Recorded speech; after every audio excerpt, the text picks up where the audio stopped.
Hi, my name is Dan Gomez, and this is Mental Health Super Omnia, mental health above all. We identify and understand mental health issues and the paths for help. Today, we want to talk about the parents of young adults, ages 18 to 29, and mental health issues experienced by those 18 to 29-year-olds. We have two guests with us today. First, Lynne Carroll. Lynne is a former psychology professor at the University of North Florida. She's the author of The Parent Pivot, as well as innumerable articles and other books. She has over 30 years in the field and is widely quoted and referenced. And I'm pretty sure we're about to see more articles and maybe books coming out from Lynne. We also have with us Rachel Greene. Rachel is a licensed professional counselor, board-certified dance and movement therapist, and the leader of Equilibria Psychological and Consultation Services Child and Adolescent Therapy Center of Excellence. She provides therapy to children, teens, and adult clients, and most important for today, parents. Lynne, we have read The Parent Pivot, What to Do When Your Adult Child is in Psychological Distress. Today, we want to explore the topic from the parent side. Can you briefly summarize the Parent Pivot Wheel and the concept of dragons? Thanks, Dan. It's great to be here with you today. It's an incredibly important topic and probably hasn't had its just due, particularly from the parent side. So when we started writing, we wanted to offer something that was really accessible to parents. You didn't need a PhD to decipher. So I think our model is just that. It's user-friendly. And I think it's sort of based on what I think is one fundamental sort of fact about this, is that when young adults are distressed, when they're depressed, when they're anxious, when there are signs of a more serious mental illness, parents go through what we call a parallel process. They experience a lot of the same signs of distress, and if not anxiety and depression themselves. And I think that the challenge for them of how to parent, it's hard enough to parent when young adults are 18, legal adults and beyond, 29. But then when you have these warning signals, these red flags, how to do the parenting that supports their autonomy, even though there are things obviously that are impacting the level of distress, discomfort, and their ability to function in day-to-day life in terms of work, love, and play. So I think that's where we sort of began with this. And the burning question, which I think we tried to talk a little bit about last time with the previous podcast, is, when do you get really concerned? What's a red flag? Because a lot of the things about experimentation, particularly with relationships, drugs, alcohol, other kinds of things, when do you know when that starts to enter into the dragons? When do the dragons from last time, when does that become more serious and concerning for the parent?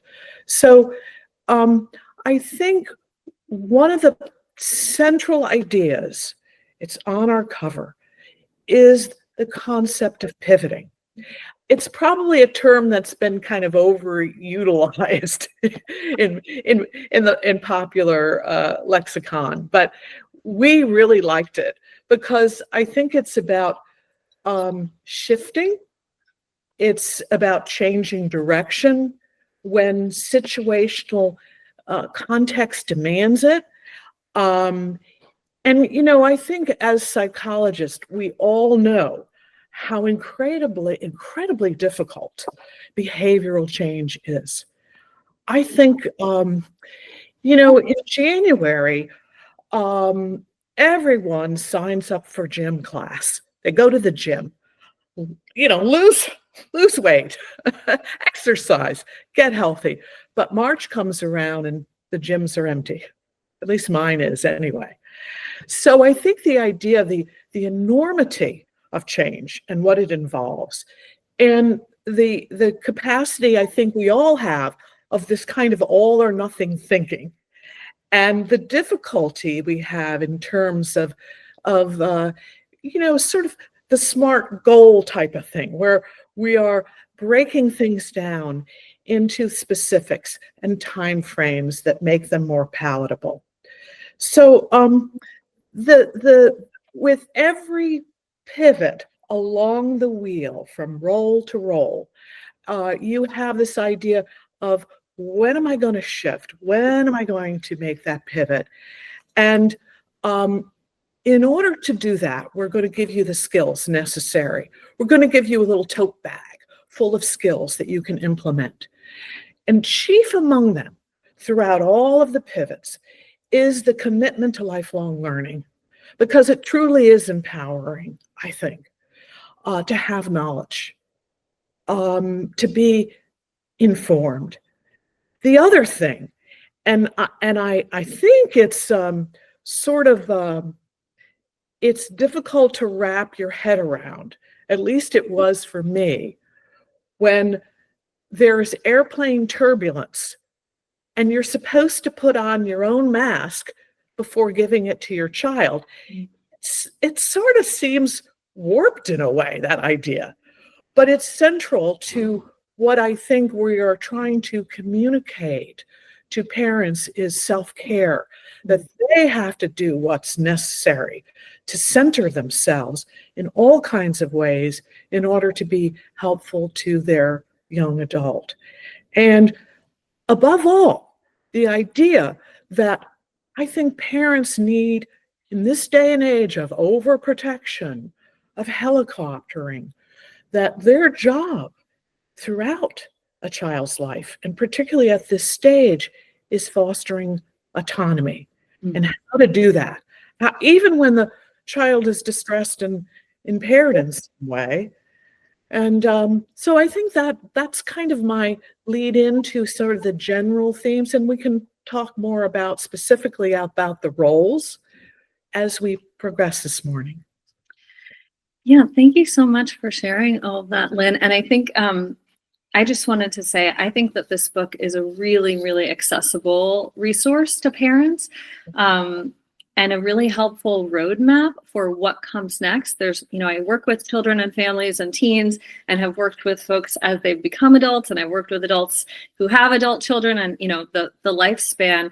And I think, when you have young children, and I am in that category myself, there's it's sort of a step-by-step progression. And when they turn 18, it's almost like there's this ledge and what's on the other side of it, right? And so this idea of there is an evolution of being a parent, and that commitment to lifelong learning that you just spoke about is like, how do you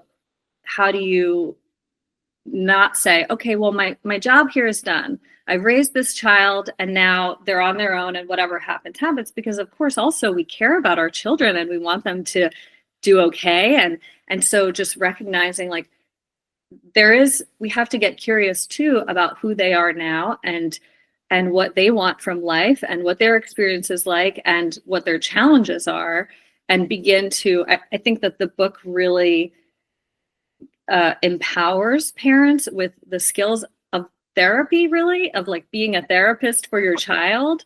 So how can you relate to them in this different kind of way? Oh gosh, that was just perfect. Absolutely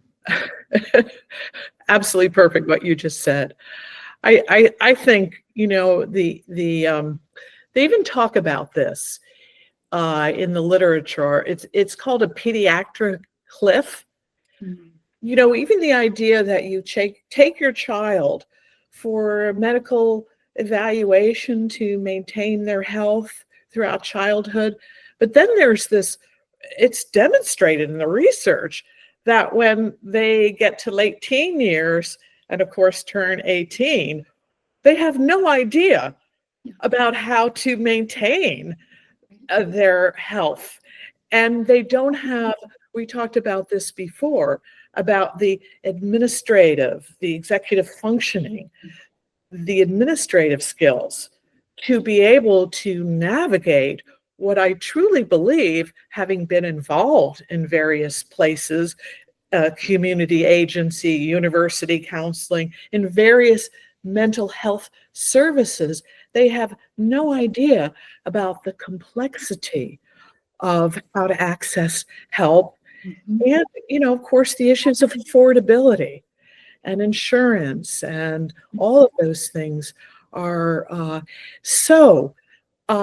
what do they need to be able to, how can we coach them to be able to access the services and to continue to maintain their physical and mental well-being? Those are really crucial questions about falling off the ledge. Right. And we have far too long, I think we've really sort of ignored. And part of it is, as we pointed out last week, is that because of the social and cultural and economic trends, we're facing a sort of different experience of adulting now than we ever did before. And so the manual, the guide, the support hasn't been there, and it really kind of needs to be there on the parent side. And of course, I think one of the other issues is that we have the young adult, but then we also have the siblings and the rest of the family, and how they are, and how the spousal unit is impacted by all of that and affected. That's the whole systemic sort of point of view about all of this. And there needs to be some guidance around that as well. So for parents who are reading this book and thinking, I wonder what stage I'm in, what stage should I be in? Are there things that parents can look for to know, I'm ready to shift from caretaker to coach. I'm ready to shift from coach to the wise counsel. What would you say are sort of like healthy indicators that maybe your adult child is ready for you to shift your role? That is the golden question. I mean, I think that's the really complex and difficult to wrap your head around. And the best that I think the best that we really could operationalize this in a more tangible way for parents is by the use of continuums. We love continuums. We use them throughout the book because I think, and continuums are a little bit the antithesis of that way that, we have often thought about diagnosis, right? You have a box, you check, and, it's either this or that, and we have the decision tree. Well, we really, in diagnosis, there is, in that process, in psychiatry and psychology, we always look at things related to functioning. And again, the guidance about change that you hear from parenting guides in childhood and adolescence, is there a change in functioning? Am I seeing a difference in my child? And it seems to have kind of negative attachments to it, like failures in grades, job performance ratings, withdrawal from relationships. All of these things are very important, but you can't just, there's not just that functionality continuum, it's also the distress continuum from low to high. And the last time we talked about the dragons, which was our expression for substance misuse, internet misuse, suicidal ideation, reckless self-harming, non-suicidal self-injury, reckless impulsive based activity, which has sometimes had really life-damaging consequences attached to it. Those are also ways in which distress can be elevated to the next degree. When you see your young adult relying on those things, often as a way to manage stress, distress, and the depression and anxiety. So I don't, I think that your question is complex, and it requires a bit of, it's a challenge for parents because they're not diagnostically trained. They're not therapists, right? But I think that what we are suggesting is developing other skills that, like the curious mind, the ability to listen in a much more meaningful, kind of whole body experience, right? Doing less talking, learning how to ask, questions in a much more open-ended. Tell me a little bit about, these, as you mentioned before, it sounds like we're teaching parents how to be therapists. And having taught counseling education for years, I find this is a lot of the stuff that we used, these communication skills, learning a little bit about all of these things is necessary. Ask questions. If you feel like your child is, having thoughts of suicide, how to ask the question is extremely important, and not refraining from talking about feelings. Being able to have an EQ yourself to manage your own feelings while your young adult is talking about intense ones of their own. Right. And it seems like as I was reading, I felt like, one piece of it is sort of, to that point, the impulse control in the terms of the shift to do that kind of caretaking parenting that you did before, and sort of like, okay, when do I bite my tongue here and sit on my hands a little bit and sort of create this space where the development of a new kind of relationship can be born into. Yes. Yeah, I think the whole impulse control thing. We were talking a little bit about last time about how even one episode of experimentation with something like, we were using the example of pot, of marijuana use, can have negative consequences. Even one episode of reckless driving, of speeding, right?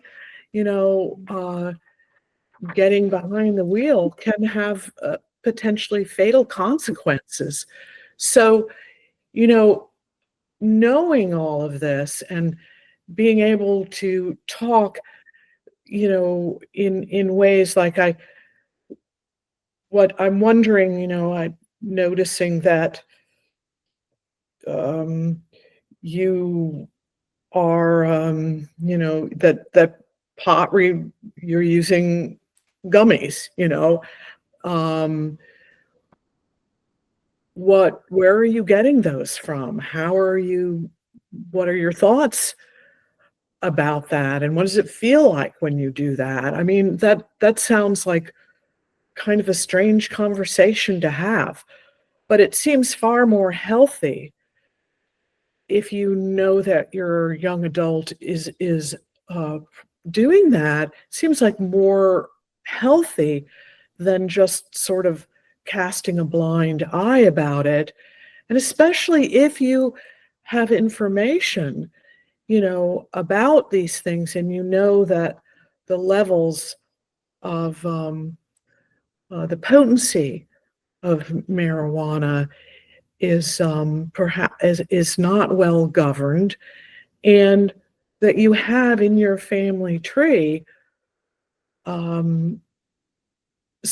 evidence of mental illness, of psychosis, and other things. Talking with your young child about this as a potential danger, I think these are kinds of things that are healthy to talk about, rather than sort of the family secrets that we keep. But Lynn and Rachel, it seems to me as you two are talking, part of what I hear are issues associated with assumptions and issues associated with perspectives. So if I'm a highly successful person, seeing my child fail, as you said, in their job once or twice, that could be alarming, but that can also be quite normal. And in today's world, people do move from position to position. They don't start at GE and end with GE 40 years later. That may have happened 80 years ago, but that doesn't typically happen today. So from an assumption perspective, or even from my perspective, I would look at it and I wonder whether some of those things are necessarily bad or whether I need to look at myself. Second, when you start talking about drug use, we did talk about marijuana in the past. Just walking around in some of the cities, I was in Philadelphia the other day, getting in and out of elevators. And I'm telling you, I think the world is half baked as it is. Yes. These people are walking around smoking Yes. marijuana. I can smell it. Okay. I'm high by the time I leave Philadelphia. All right. So is that bad? I don't know. Is that an unhealthy practice? I don't know. Driving fast can be an unhealthy practice. Not paying attention can be an unhealthy practice. But where's that line? I'm not sure I get it. Yeah. I think you're raising some good questions there. And I think what you were saying about loss of job, that's certainly, I think, part of the message with a lot of this is you have to understand and frame failure. You have to have a history of how to frame failure. And I think a lot of failure, is really, and setbacks in life, not winning the contest, not getting the scholarship. These things are also very valuable experiences in terms of building resiliency and strength. So, I think all of those things have to be put in some kind of a context that's viable. I think it's hard. These things are hard to talk about because of all of the many contextual variables that are in life, in situations, and controlling them. And to make hard and fast rules about this, it can be dangerous. What do you think, Rachel? What are your thoughts? I don't know. I was thinking about, in terms of the question that Dan asked about, like, when do you know something is a problem or is it not a problem? Yes. I think to go back to what you brought in the beginning, Lynn, about like looking at the functioning and the distress piece is like, how is it affecting their life? When are they doing it? Are they doing it to escape something? Just the same with alcohol, with anything really. Yeah. And so is it a problem or is it not a problem? What does the rest of their life look like and how are they doing? Yes. There are people who have a glass of wine every night for dinner, not a problem if everything else is going okay, having many glasses of wine and then driving and crashing your car or losing your job because you're hungover the next day, or there's so many different ways it can look. And certainly like marijuana being legalized in lots of places now. It's just culturally more normalized.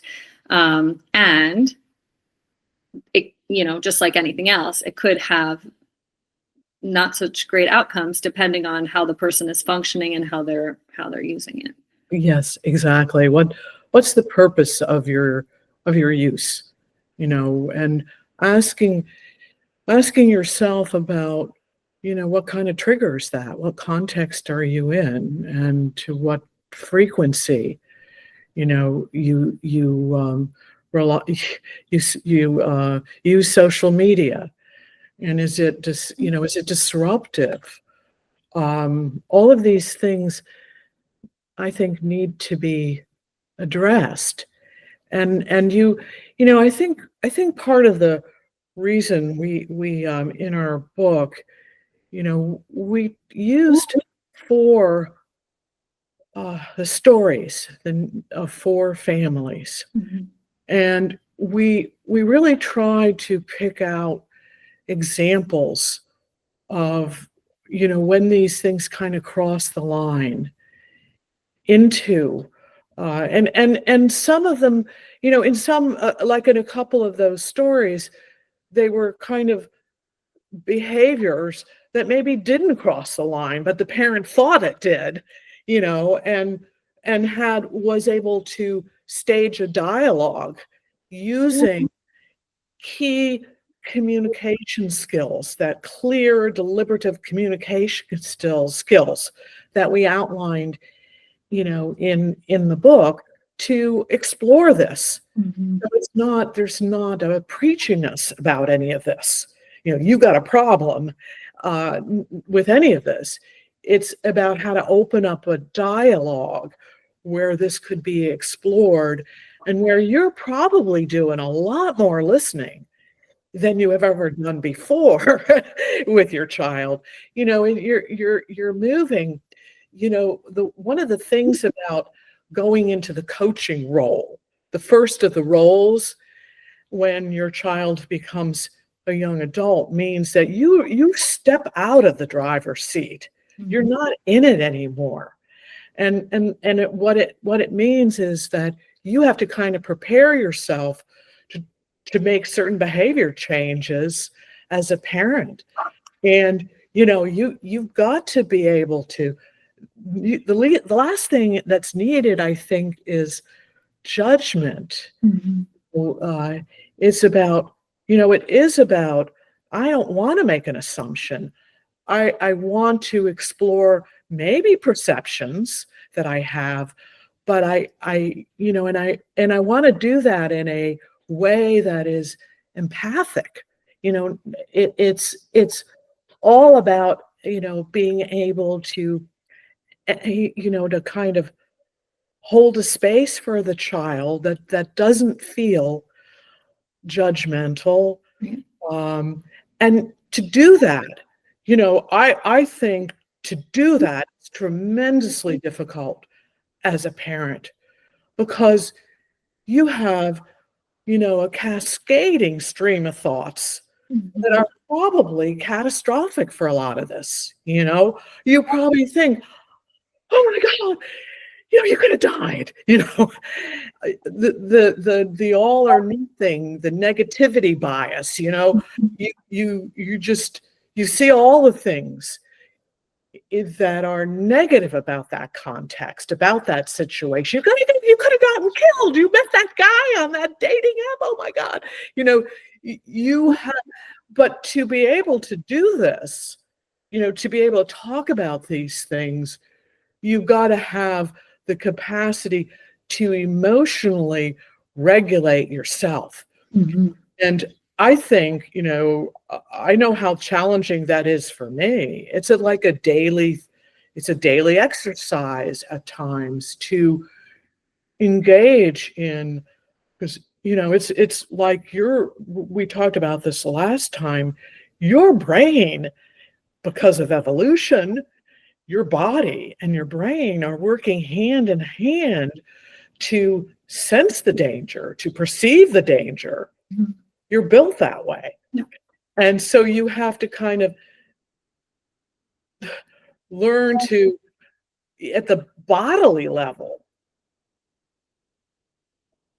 regulate, calm the heart rate, the respiration. That's a place to start. And it's a little bit funny in the book because we got a lot of, I told my partners, that my writing partners, we got a whole lot of breathing going on. But it's the idea of, that constant, what's happening with me. And then, there are some other more sophisticated ways to do that, and to be present with your child when you're exploring these conversations. But you can't do that. It also, this is where we get back to you, Rachel, and the things that you've learned on your journey as a parent. You have to keep kind of upping the ante, right? Mm-hmm. Your skills that you use get more and more sophisticated as your child moves from one developmental stage to the next. Well, your skills associated with moving through this circular fluid pivoting wheel are also becoming more and more sophisticated, particularly in those situations where you really, really do believe, and your young adult is confirming it, that there's something more serious going on with them in their mental health. Mm-hmm. So the skills, I see them as sort of cumulative, and of course, because it's a wheel, because it's pivoting, you have to be able to turn on a dime. You have to be able to move back.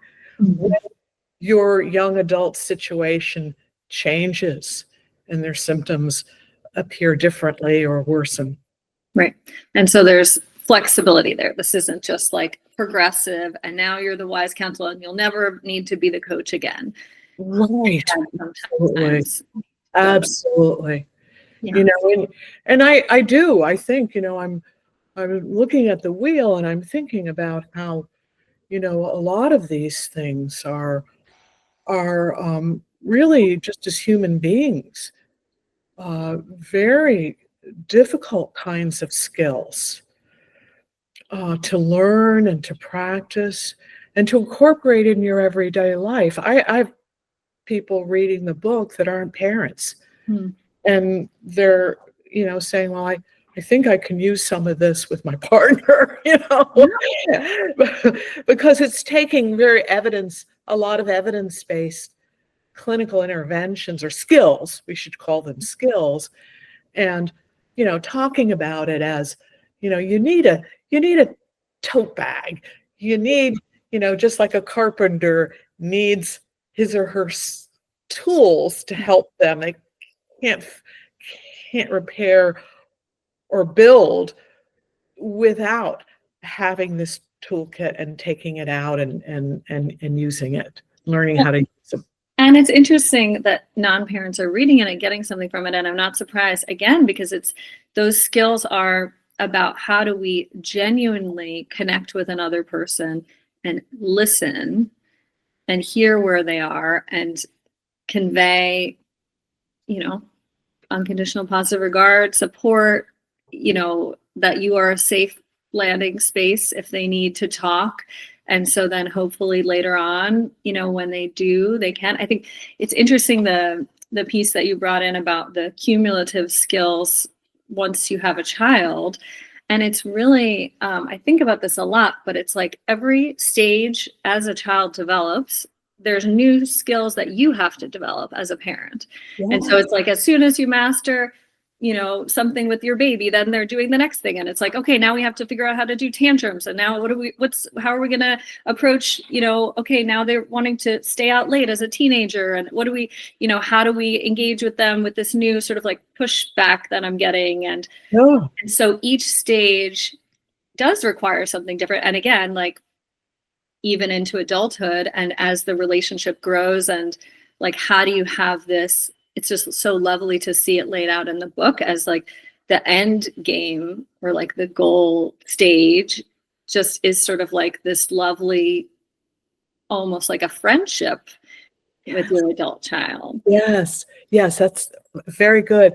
I was thinking, as you were talking, I was thinking about some other things that I observe in teaching young adults and being around young adults is they seem to want to connect with their parents. Mm. They really do, and it's not like I can't wait to get out of there and never come back. Many of them, they kind of savor the idea of. At the end of the book, we have this case where the parent and son are every year they're doing a different section of the Appalachian Trail, and that's what I'm hearing is that they want to have this type of relationship.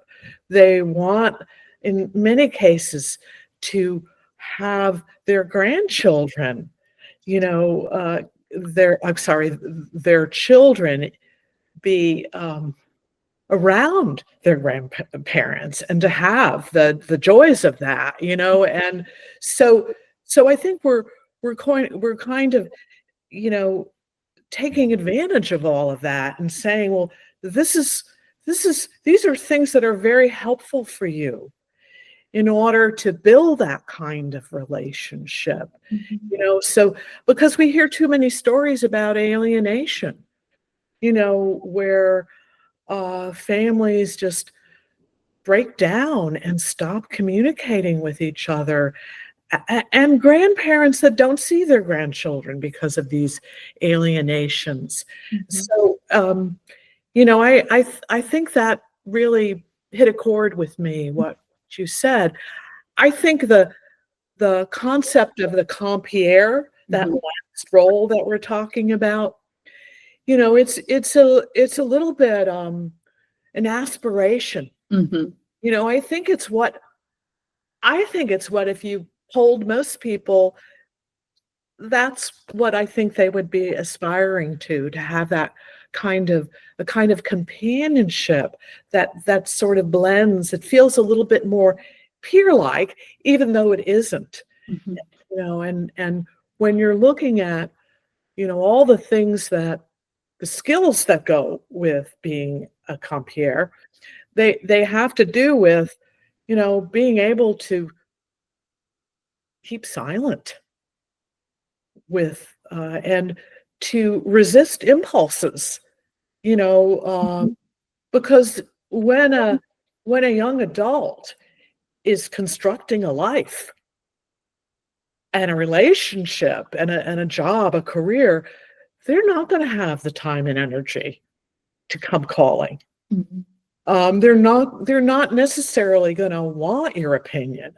So don't give it. Wait to be invited, so it's a really different type of posture and mindset that you have to bring in order to make that happen. And I think you have to be able, one of the things we struggled over that chapter, I think I probably had about 3 or 4 different drafts of the chapter, because we were thinking, well, what is it that a person has to do in order to have that mindset?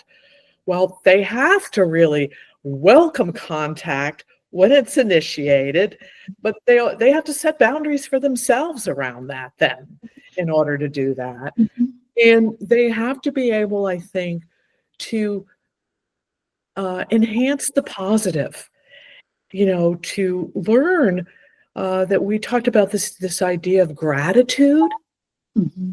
Being opening up the space to be able to really savor and to be grateful for what's been good in that context, in that relationship, the moments that have been shared when they're given, and also to how to kind of, especially when there has been a struggle with a mental health issue, is how to take the energy that goes along with that journey and commit that to developing meaning through purpose and action. I've talked to so many people that have honestly, I hate to acknowledge this, but honestly have had negative experiences with the mental health care system as of now.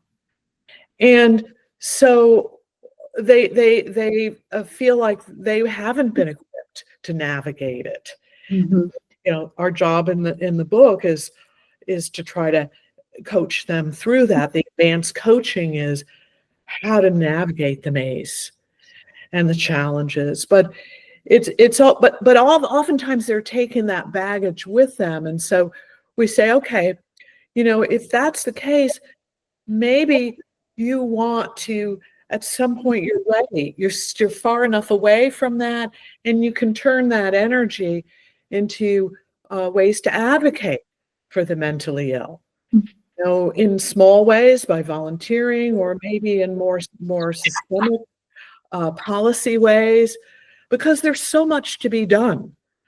I mean, I really strongly believe there's so much to be done still, by way of fighting stigma, and to put, you know, the parity of mental health and physical health on the same line, to give it, you know, what it's due, by way of removing all of the you know, fear and shame and the secrecy that's still there. Mhm. I wanted to make sure we talked about one thing which I really appreciated in the book, which was the discussion about grief. And you talked about this idea of the assumptive world, I believe was the phrase, which is like, you know, parents have assumptions about what their child will be like as they grow up into adulthood. And that could be, you know, any number of things. It could be the kind of life they have, if it's similar to your own. It could be, you know, having a certain kind of job or being able to function successfully, what have you. The thing that came up for me is in working with folks on the LGBTQ plus community. Often there is a process of grief sometimes for parents if they had a vision that their child would be married to someone of the opposite sex, and they just, you know, have to work through that difference, where there's like an adjustment to, this is what I thought, and then this is reality. And I wonder if you could speak to that a little bit. I really appreciated you touching on that in your book. Oh, and I appreciate so much your bringing up the question and then discussing that with me, because I think it really is important. Yeah, I mean, I think the conversation about loss, you know, really is that there is this continuum of loss. And we always think about the finality loss. But when you're a parent, you have thoughts, dreams, and aspirations about what your child will become. You imagine, you know, and you fantasize. And, you know, I think the LGBT example is a very striking one. I think the example of having a more serious mental illness, we don't talk about schizophrenia very much in our book, but that's one example of a serious mental illness. Bipolar disorder, particularly bipolar 1, where there is a cyclical mania and depression, and can be very severe and require hospitalization. There is this kind of living loss associated with that, right? That, you know, this is going to be a challenge. I think as a parent, sometimes it's like, what the loss of with having an LGBT child is, oh my goodness, it's going to be a hard road. You know, there's that feeling of that vicariousness of how the challenge that's going to be, you know, as well as, oh my gosh, am I going to have grandchildren? You know, you know, all of that. And I think so. Going back to your point about assumptive world, that's just, all the constructs mentally that you have that are, kind of like the core-ish beliefs that you have that are very deep, that are kind of dying on the vine, and that's very hard to reconstruct something in its place. And the reconstruction, we talk about cognitive reframing and CBT, taking the kind of very specific contextual thoughts and reframing them. Well, how do we do that here? When we talked in the last podcast, it's like, wow, we need to remind ourselves that people who have bipolar disorder, people who have schizophrenia, can lead productive lives. That, this is really important message. The role models that we have, I think are incredible when we see someone like Ellen Sachs touring the country.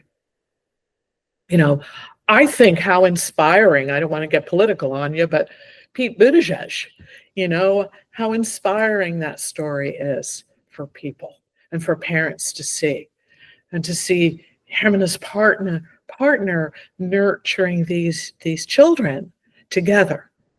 That's a way also that people can begin to reframe, that personal contact hypothesis. When you know somebody who's living the kind of life that you thought wasn't possible, that's a start. Yeah, it's interesting too when you talked about the loss piece. It made me think of also, I think that's true all throughout the parenting journey as well, because this version of your child is no longer as soon as they move on to the next, right? People talk about that with when they have a teenager, like missing their child who was the little tiny version of their child, and their relationship with them was different. And so those like mini versions of loss that are always sort of occurring, and that's just what happens, right? And sort of like acceptance with that. And then this bigger idea of, yeah, if there are specific assumptions that you had, and maybe that's unconscious, and until it is sort of like, oh, there's something different, and that, sort of having to grapple with that. And, hopefully parents can have the benefit of this book, but also their own therapy to process that separately, and so they can work through that grief and not have it be sort of also put on the child to impact that relationship. Exactly. We use a story in the book, and it's a story about a father, whose son is extremely athletic and is showing, signs of promise. And the father has been coaching Little League, and fostering this growth of this dream, and they share it together. But his son goes to college, and he's experiencing a relationship loss that catapults him into a major depressive episode where, he makes a suicide attempt. And the father, is just so angry. He sees his son, kind of shifting away from that as a career. And he's just so angry. He can't accept it, and I think it's I think at one time I was I was involved in my dissertation was on narcissism. And I remember someone came up to me and said, I think having children is a narcissistic act. And I was thinking, he said it like that. And I was thinking about that kind of concept of the mini me. I want my child to be just like me, or I don't want you to go to college because I didn't go to college, you don't need it. I made a successful career. Why can't you? I think that, parents really do need to look at that kind of to make that separation, and to understand that you've been working on supporting their autonomy, right? Here it is. Here it is in full stream. This is your son, and he's making his own choices now, even though they're not your choices. And how to respect that and come to terms with it. And he just really struggles with it a lot, and actually accuses his son of taking the coward's way out when he tries to kill himself. The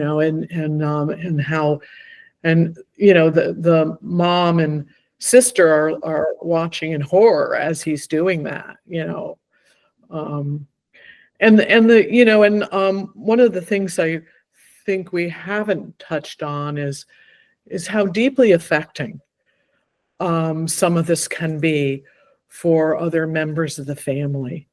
In this one particular case that I'm talking about, the sister, the younger sister of this young adult, she's doing everything she can to slip under the radar, and not make waves, and she's just literally escaping the home, and that is affecting her. And with some children, they will respond in a different way. Some will become the kind of hero in the family, doing everything right, becoming a miniature adult, and missing their own adolescence.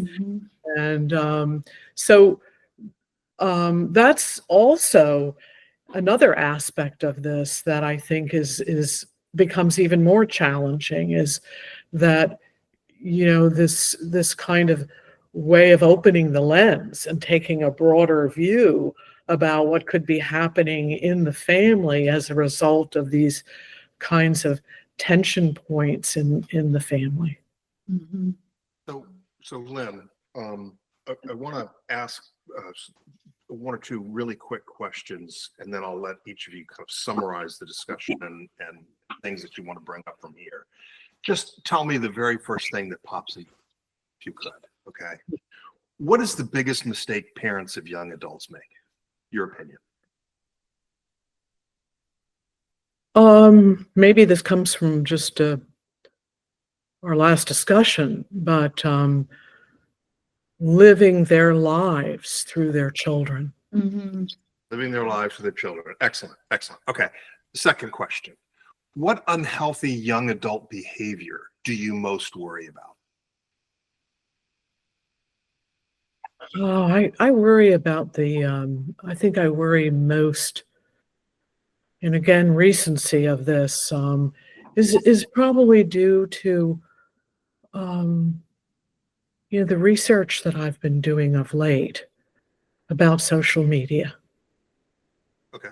And we talked about that last time with the rewiring of the brain, because that is that's into the future, and I see a lot of issues related to that, a lack of connectivity, the intention qualification. Yeah, I'll stop.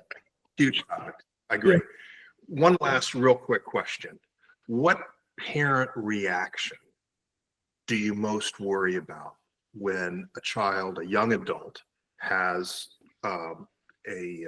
that's exhibiting unhealthy behaviors, either for the child or for their family? What parent reaction do you most worry about? Wow.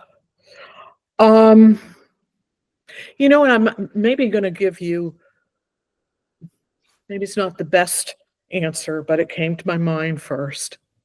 And I think it's the losing sight of the function, one of the functions, in addition to care and connection. It's about the complete and over protectiveness and over functioning of parents. Okay, I can see that. All right. I want to be respectful of time. Rachel, I'd like to give you, a moment or a couple moments to kind of summarize, bring up any issues that you want to bring up. And then Lynn, I'm going to give you the last word. Rachel. Yeah, thanks. Well, I just really appreciate this discussion today with you, Lynn, and really wonderful book. I'm so excited to recommend it to clients and parents out there with kids in this demographic or teenagers who are sort of looking ahead, parents of teenagers who are looking ahead.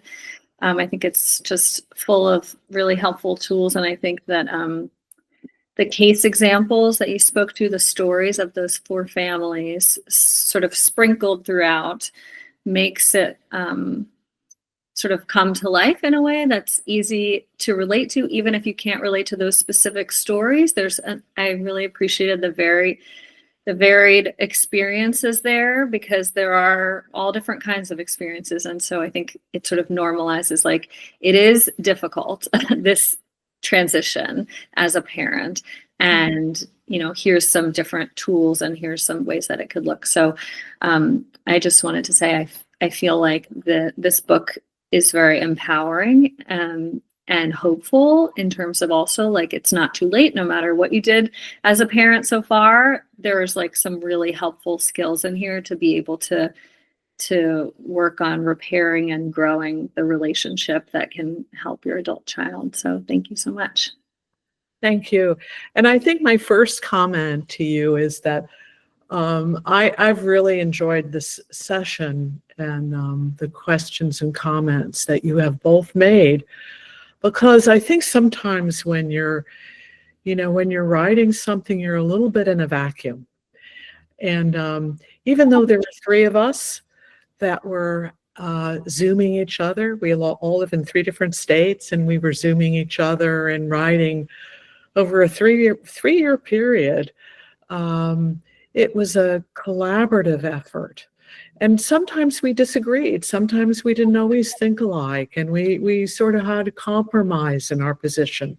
But what you've done for me, I think, is you did a little reality testing, coming out of that vacuum and getting some feedback from your perspective was invaluable to me. And I want to thank you for that. I also want to say that, we limited time to talk about some things. And I think one of the things we didn't get to talk about was just some of the concerns I have about treatment, and about cases where young adults may not be interested in treatment. Mm-hmm. It may be resistant to that, Mm-hmm. because it does happen a lot. And, and how to guide them, into thinking about treatment. And if you are not in a position where you can advocate for treatment, really looking to someone who is within your interpersonal world, who is, a trusted aunt or uncle or someone who's able to do that, advocating, because there's a lot that goes into making important treatment decisions. Who are you going to see? What are the credentials of this person? Do they know about this stage of life? Do they have some experience about this? Do you know about the fact that young adults are over-medicated? And I think we live in that quick fix world where more and more